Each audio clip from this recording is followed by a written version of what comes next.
आज की इस वीडियो में मैं आपको गट के एक ऐसे इशू की तरफ पॉइंट आउट करने वाला हूं जो हमारी अनहेल्दी लाइफस्टाइल और अनहेल्दी डाइट की वजह से हमारी सोसाइटी में बहुत तेज़ी से बढ़ता जा रहा है। आज की इस वीडियो में मैं आपको लीकी गट सिंड्रोम के बारे में बताऊंगा, इसके साइंस और सिम्टम्स के बारे में डिस्कस करेंगे और आपको इस तरह के खाने बताऊंगा कि जिनको ना इस्तेमाल करने से हम इससे बच सकते हैं और कौन कौन से ऐसे खाने हैं जिनको अगर हम इस्तेमाल करें तो जिन अफराद को लीकी गट सिंड्रोम हो गया है वो रिवर्स हो जाएगा। आखिर तक मेरे साथ इस वीडियो में रहिए, ये वीडियो बहुत इंटरेस्टिंग होने वाली है। अगर आपके पेट में गैस है या आपको कब्ज़ रहती है या आपका पेट ख़राब है तो ये सब जाहिर करता है कि आपके पेट के कीड़े किस तरह के हैं। ये कीड़ों की तादाद अगर हम देखते हैं तो ये हमारे जिस्म में मौजूद सेल से बहुत ज़्यादा है। इन कीड़ों की वजह से भी हमारी गट हेल्थ के बारे में पता चलता है। इसको हम गट फ्लोरा कहते हैं। गट की एक शॉकिंग बात ये है कि ये आपके मूड को रेगुलेट करता है। चाहे आप खुश हों, चाहे आप परेशान हो या आप एंग्शियस हो या आप सैड हो, ये हर सूरत में गट जो है आपके मूड को रेगुलेट करेगी। इसीलिए इसको सेकंड ब्रेन का नाम दिया जाता है। पेशेंट आएगा, आके बताएगा कि मुझे तो ब्लॉटिंग है, पेट में क्रैम्प्स पड़ रहे हैं और लूज मोशंस आ रहे हैं। पहले तो मुझे 2-2, 3-3 दिन के बाद मोशन आते थे, लेकिन अब तो मुझे रोज़ाना 1 या 2 दफ़ा मोशंस आ रहे हैं और मुझे मतली भी हो रही है। ये सब चीज़ें ज़ाहिर करती हैं हमारी गट की हेल्थ को। हमारी गट में मौजूद लातादाद जरासीम हैं। लगता तो ये है कि इतने ज़्यादा होने की वजह से हमारी गट के लिए ये नुकसानदेह है। ऐसी कोई बात नहीं है। दरअसल ये हमारे ऊपर डिपेंडेंट हैं और हम इनके ऊपर डिपेंडेंट हैं। इनकी वजह से ही हमारी गट की हेल्थ सही रहती है। अगर गट की हेल्थ ठीक है तो हम एक अच्छा लाइफस्टाइल गुजार सकते हैं। ये खाने को डाइजेस्ट करते हैं और जो खाना डाइजेस्ट हो चुका होता है उसको इंटेस्टाइन से एब्जॉर्ब करने में मददगार साबित होते हैं। ये हमारी इम्यूनिटी को बूस्ट अप करने में बहुत ज़्यादा इनका किरदार है, यानी कि हमारी क़ुव्वत मुदाफ़ियत को ये बढ़ाते हैं, जिसकी वजह से हम लोग बहुत से जरासीम या बीमारियों से बचे रहते हैं। ये विटामिन के की सिंथेसिस में भी मददगार साबित होते हैं। ये एंजियोजेनेसिस के प्रोसेस को भी रेगुलेट करता है। एंजियोजेनेसिस से मुराद ये है कि नई खून की नालियों को बनाता है। जब आंतड़ियों के गिर्द नए खून की नालियाँ बनेंगी, इनकी वजह से जो खाना डाइजेस्ट हुआ था वो अब एब्जॉर्ब होगा और जहाँ जहाँ बॉडी में हमें चाहिए वहाँ पे ये स्प्रेड होगा। हमारी बॉडी के जो हेल्थ इश्यूज़ हैं, मसलन के फैटी लिवर, हार्ट डिजीज़ या इंक्रीज ब्लड कोलेस्ट्रॉल लेवल है, इन सब के अल्टीमेटली जो सोल्यूशन है वो वज़न को कम करना है, वेट लॉस है। लेकिन इस वेट को लॉस करने के लिए जो डाइट को हम अपनी डाइट प्लान का हिस्सा बनाते हैं, उसके लिए हमें चाहिए कि हमारे जो गट हेल्थ है वो प्रॉपर्ली काम करे, ताकि जो भी चीज़ हम अपनी डाइट प्लान का हिस्सा बनाते हैं और खा रहे हैं वो प्रॉपर्ली डाइजेस्ट हो और डाइजेशन के बाद प्रॉपर्ली एब्जॉर्ब हो।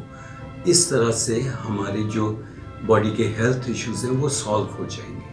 अक्सर लोग ये कहते हैं कि रात का खाना हमने खाया और हम सो गए, लेकिन हम रात भर करवटें बदलते रहते हैं। इसके पीछे भी एक लॉजिक है, चूँकि वो प्रॉपर्ली वॉक नहीं करते, टाइम नहीं देते और वो लोग सो जाते हैं और उनका खाना प्रॉपर्ली डाइजेस्ट नहीं होता और ना ही एब्जॉर्ब होता है, इसलिए उनकी गट प्रॉपर्ली फंक्शन नहीं करती।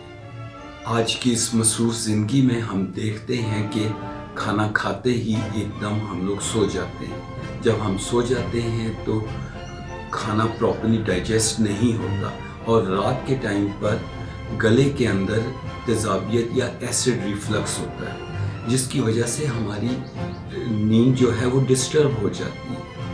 اسی لیے ہمیں چاہیے کہ ہماری نیند چونکہ ڈسٹرب نہ ہو، اس لیے ہم کھانے کے بعد کم سے کم 15-20 منٹ واک کرنی چاہیے۔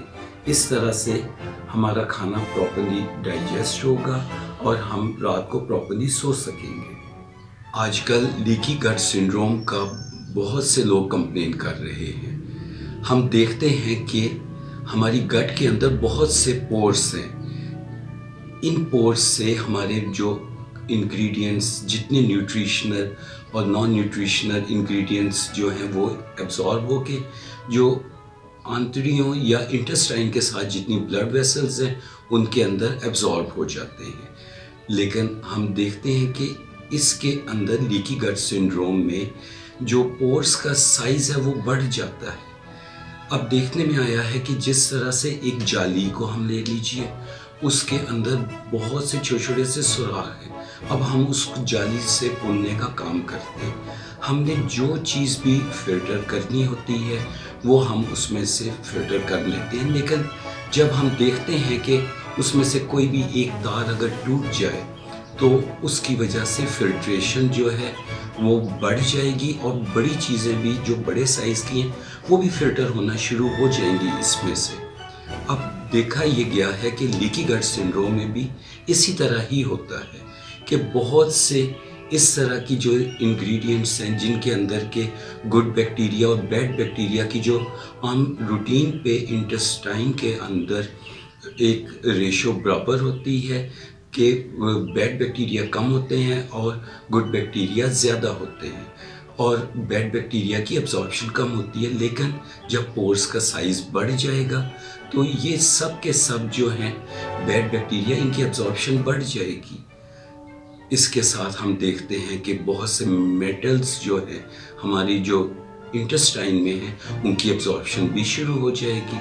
اب اس کی وجہ سے بھی یہ سب جب ان میٹلز کی اور ان بیڈ بیکٹیریا کی سرکولیشن باڈی میں ہوگی اور مختلف آرگنز میں یہ بلڈ جائے گا تو وہ ان ہیلدی نیوٹریشنل کمپوننٹس ہوں گے کہ جس کی وجہ سے جو ہے آرگنز پراپرلی فنکشن نہیں کریں گے۔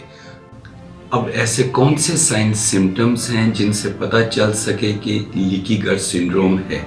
اس کے اندر بلوٹنگ ہے، پیٹ میں کریمپس پڑتے ہیں، پیشنٹ کمپلین کرے گا کہ اس کو لوز موشنز یا ڈائریا بھی ہے، وہ کھانا کھاتے ہی پیٹ میں درد شروع ہو جائے گی اور اسے فوراً واش روم جانا پڑے گا۔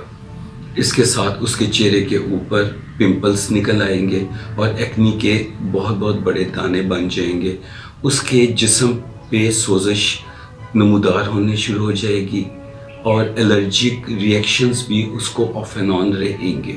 اب میں آپ کو 5 ایسی چیزوں کے بارے میں بتاؤں گا جن میں process carbohydrate, ultra process food, sweeteners, bad vegetable oil اور وائٹ بریڈ شامل ہیں۔